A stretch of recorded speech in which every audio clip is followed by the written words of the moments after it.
Hello बच्चों। तो आज हम क्लास 9th का फिजिक्स का नया चैप्टर शुरू कर रहे हैं जिसका नाम है ग्रेविटेशन। ठीक है, तो हम बहुत ही इजी और बहुत ही तरीके से समझेंगे ग्रेविटेशन है क्या, ग्रेविटेशन के अंदर क्या क्या है। देखो बच्चों, जो ग्रेविटेशन है ना, ये यूनिट जो है वो दो बेसिक पार्ट में डिवाइडेड है। एक है ग्रेविटेशन, दूसरा है फ्लोटेशन। तो ग्रेविटेशन में हम फोर्स ऑफ अट्रैक्शन की बात करेंगे, और जब हम फ्लोटेशन में जाएंगे तो फ्लोटेशन जो होगा वो डेंसिटीज के टर्म्स में आ जाएंगी बातें। ठीक है, वहां पे फिर हम देखेंगे कि कब कौन फ्लोट होता है, कब कौन सिंक होता है, किस वजह से होता है, क्यों होता है ना, बाकी सारी चीजें। तो हम फर्स्ट पार्ट कर रहे हैं, that is called as gravitation, class 9th का। ठीक है, तो इसमें जो सबसे बड़ा डिफरेंस क्रिएट करता है ना, मैं दो चीज बता रहा हूं आपको, अगर आपको पता है तो मुझे बताना। मुझे ये बताओ कि GRAVITY, ग्रेविटी और ग्रेविटेशन। ठीक है, ये ग्रेविटी और ग्रेविटेशन के बीच में डिफरेंस क्या है जरा बताना। ये ग्रेविटी है, ये ग्रेविटेशन है। मुझे बताओ कि भाई दोनों के बीच में डिफरेंस क्या है, बताओ जरा, सोचो। क्लियर? क्रॉस चेक कर लेना कि आपका आंसर यही तो नहीं जो मैं कह रहा हूं। तो ग्रेविटी क्या होता है, ग्रेविटी के पहले ये समझते हैं ग्रेविटेशन क्या होता है। ठीक है, मान लेता हूं मैं, एक ऑब्जेक्ट है ए और यहां पे एक दूसरा ऑब्जेक्ट है, लेट इट बी बी। ठीक है, ये पहला ऑब्जेक्ट ए और दूसरा ऑब्जेक्ट बी।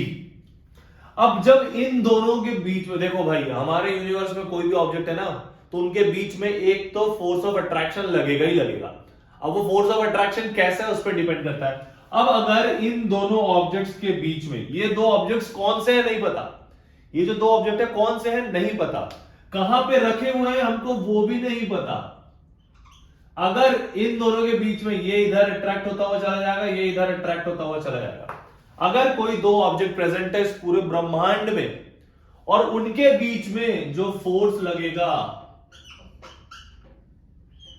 ठीक है, पूरे ब्रह्मांड में अगर कोई ऑब्जेक्ट प्रेजेंट है और उनके बीच में जो फोर्स लगेगा, फोर्स ऑफ अट्रैक्शन होगा, इसको कहा जाएगा ग्रेविटेशन।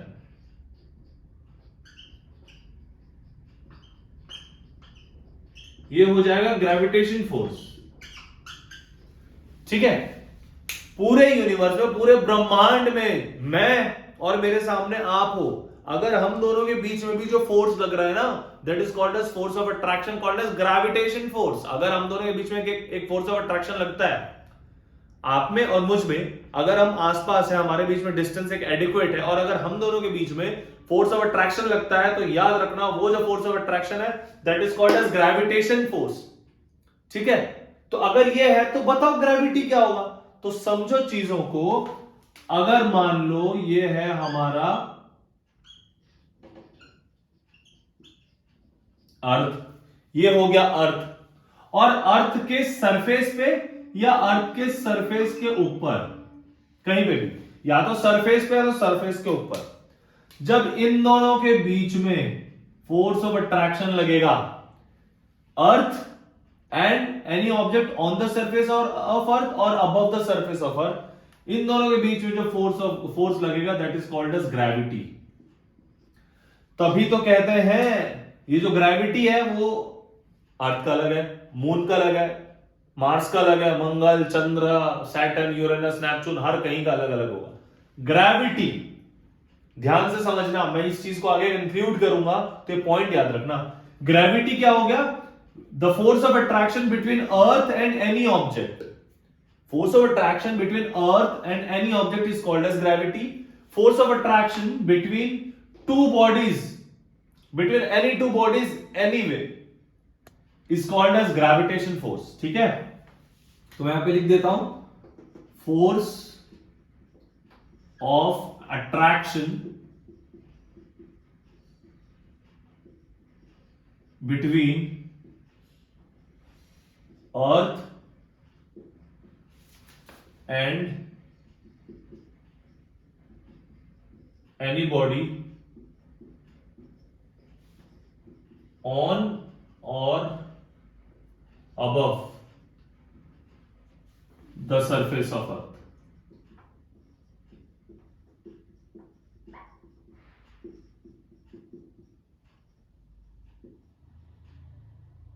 ठीक है, क्या हो गया? Force of attraction between earth and any body on और above the surface of earth, वो फोर्स ऑफ ग्रेविटी हो गया। अब तो ग्रेविटेशन क्या होगा? तो ग्रेविटेशन होगा force of attraction between any two objects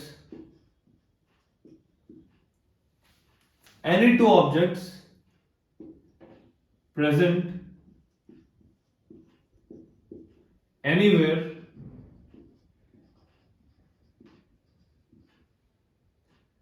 in universe। ठीक है,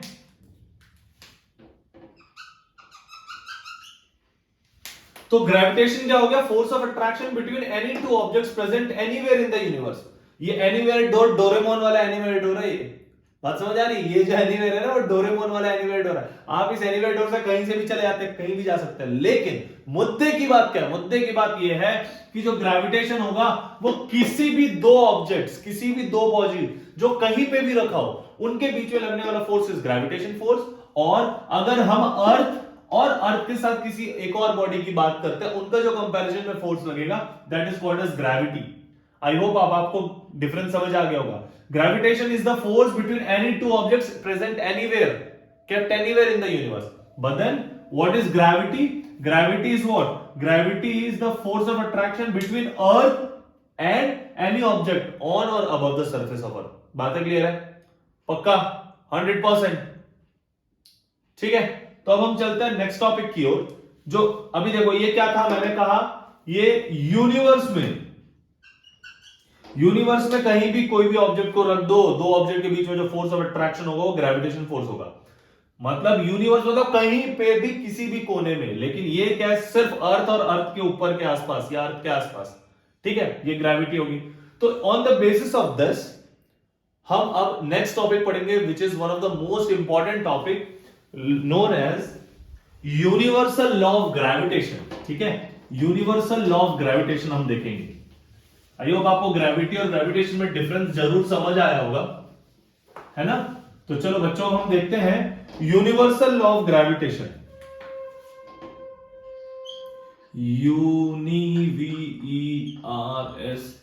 यूनिवर्सल लॉ ऑफ ग्रेविटेशन।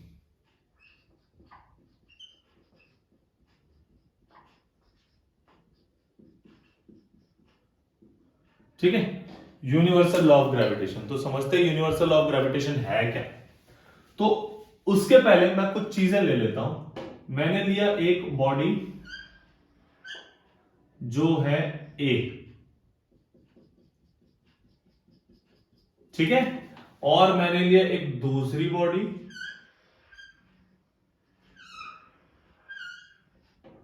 जो है बी।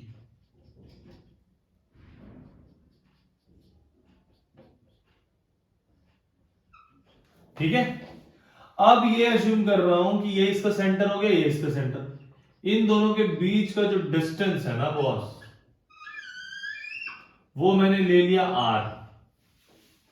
ठीक है, distance between both the bodies is R. अब ये अज्यूम करता हूं कि ये जो पहला ऑब्जेक्ट था उसका जो मास है वो कैपिटल एम है, और जो दूसरा ऑब्जेक्ट है उसका जो मास है वो स्मॉल एम है। ठीक है, object A, object B, object A का मास कैपिटल है, ऑब्जेक्ट बी का मास स्मॉल है, एंड ऑब्जेक्ट ए और ऑब्जेक्ट बी कितने दूरी पे रखा हुआ है? आर डिस्टेंस की दूरी पे रखा हुआ है। अब अकॉर्डिंग टू यूनिवर्सल लॉ, अब ये ना दो ऑब्जेक्ट यूनिवर्स में कहीं भी रखे हुए भाई, कहीं भी किसी भी कोने में, आप डोरेमोन के एनीवेयर डोर से भी देख सकते हो, कहीं भी रखा हुआ है। अब बात समझना, यूनिवर्सल लॉ ऑफ ग्रेविटेशन किसके लिए? पूरे यूनिवर्स, पूरे ब्रह्मांड के लिए। कहता क्या है? वो ये कहता है कि force of attraction between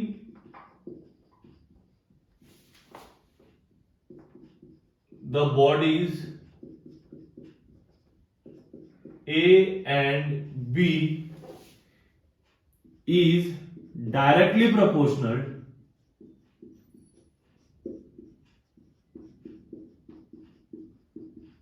is directly proportional to product of their masses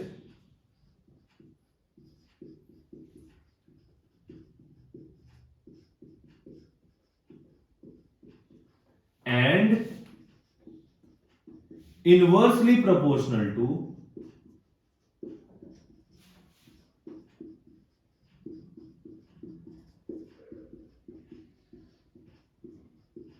square of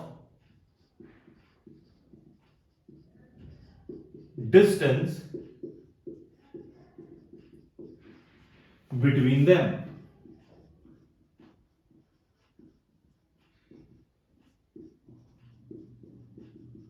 ठीक है, क्या कहता है स्टेटमेंट देख लो, force of attraction between the bodies A and B is directly proportional to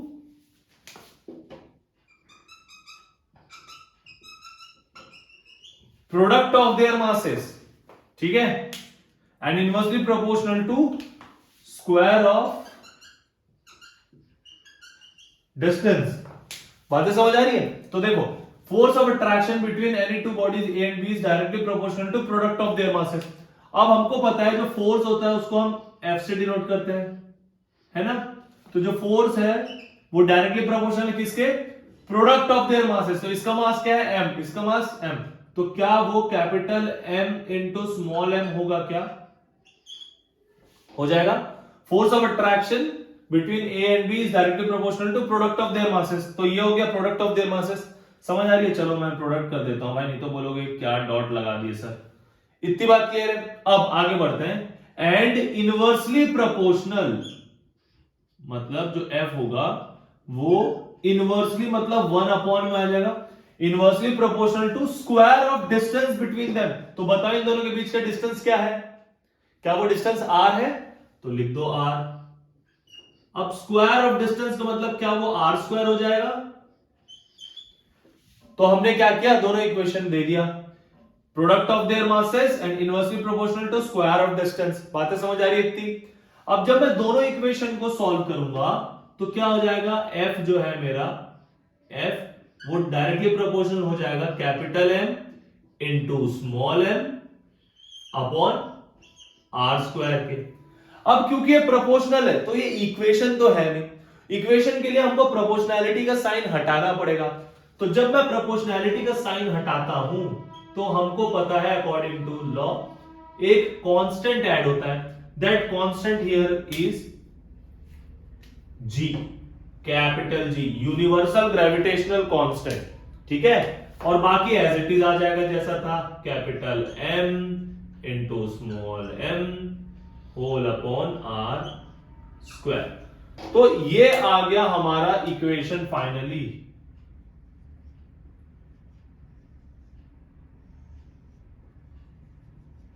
ठीक है, तो देखो क्या था, according to the law force of attraction between bodies A and B is directly proportional to product of their masses. तो force हो गया product of masses हो गया, and inversely proportional to square of distance, inversely proportional to square of distance. Distance क्या था? Are, तो are का square हो गया। जब हमने दोनों इक्वेशन को कंबाइन किया तो F directly proportional to capital M small M upon R square. अब हमको पता है जो प्रोपोर्शनैलिटी साइन है उसके वजह से इक्वेशन तो है नहीं, इक्वेशन के लिए इक्वल्स टू का साइन आना जरूरी है, तो लगा दिया हमने। अब प्रोपोर्शनैलिटी साइन जब इक्वल साइन से रिप्लेस होता है तो एक कांस्टेंट ऐड होता है, here the constant is capital G और बाकी एज इट इज आ गया। अब ये जो जी है वो क्या है? तो ये जो जी है इसको कहते हैं universal gravitational, GRAVITATI, universal gravitational constant. ठीक है, तो देखो यूनिवर्सल मतलब पूरे यूनिवर्स में इस जी की वैल्यू कभी चेंज नहीं होगी, याद रखना। कौन सी जी की? कैपिटल जी की। तो कैपिटल जी की जो वैल्यू है वो क्या होगा? वो होगा 6.67 into 10 to the power -11 newton metre square पर केजी स्क्वायर। ठीक है, this value can never be change in any part of the universe. हम हर पार्ट में यूनिवर्स के जो कैपिटल जी होगी, ध्यान देना मैं बात ग्रेविटी दे रहा हूं कैपिटल जी में, तो जो कैपिटल जी की जो वैल्यू होगी 6.67 इंटू 10⁻11 न्यूटन मीटर स्क्वायर पर केजी स्क्वायर ही होगा। बात समझ आ रही है इतनी पक्का?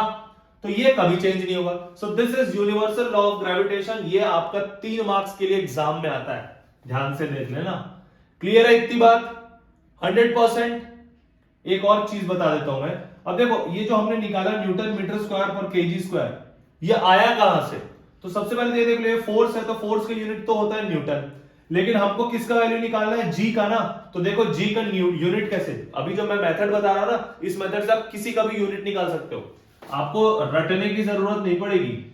तो बात है जी की, तो जी को छोड़ के बाकी सबको ट्रांसपोज कर दो। तो देखो यहां आर स्क्वायर डिनोमिनेटर में, क्या ये ऊपर जाके न्यूमरेटर में आ जाएगा? तो लिख लो कैपिटल जी को छोड़ के बाकी सबको उधर, ये इधर गया तो एफ टाइम्स ऑफ आर का स्क्वायर हो गया। अब देखो जी के साथ कैपिटल एम और स्मॉल एम न्यूमरेटर में, जब ये दूसरे साइड ट्रांसपोज होगा क्या ये डिनोमिनेटर में आ जाएगा? आ गया डिनोमिनेटर में। ठीक है, अब देखते हैं ये फोर्स का ऐसा यूनिट क्या होता है, जल्दी बताना। शाबाश, न्यूटन, वेरी गुड। अब ये आर स्क्वायर, आर क्या होता है? डिस्टेंस, तो डिस्टेंस का स्क्वायर, डिस्टेंस की यूनिट क्या होता है? मीटर। शाबाश, तो ये हो गया मीटर का स्क्वायर अपॉन ये मास है, मास का यूनिट क्या होता है भाई बताना? केजी।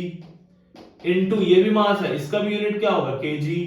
शाबाश, तो कैपिटल जी का यूनिट क्या हो गया? देखो न्यूटन मीटर स्क्वायर हो गया, newton metre square upon KG into KG क्या हो जाएगा भाई बताना? क्या KG into KG KG square होगा? यही तो लिखा हमने, न्यूटन मीटर स्क्वायर पर केजी स्क्वायर। देखो आ गया। क्लियर है बात? पक्का 100%। ठीक है, हम न्यूमेरिकल्स लास्ट में कवर करेंगे, अभी हम सिर्फ टॉपिक्स कवर करते चलते हैं, बाद में न्यूमेरिकल कवर करेंगे। आई होप आपको ये चीज समझ आई होगी। आज हमने देखा ग्रेविटी क्या होता है, ग्रेविटेशन, दोनों के बीच का difference, and universal law of gravitation जिसको कहते हैं कैपिटल जी। बातें क्लियर है इतनी? चलो बहुत बढ़िया, मिलते हैं नेक्स्ट क्लास में।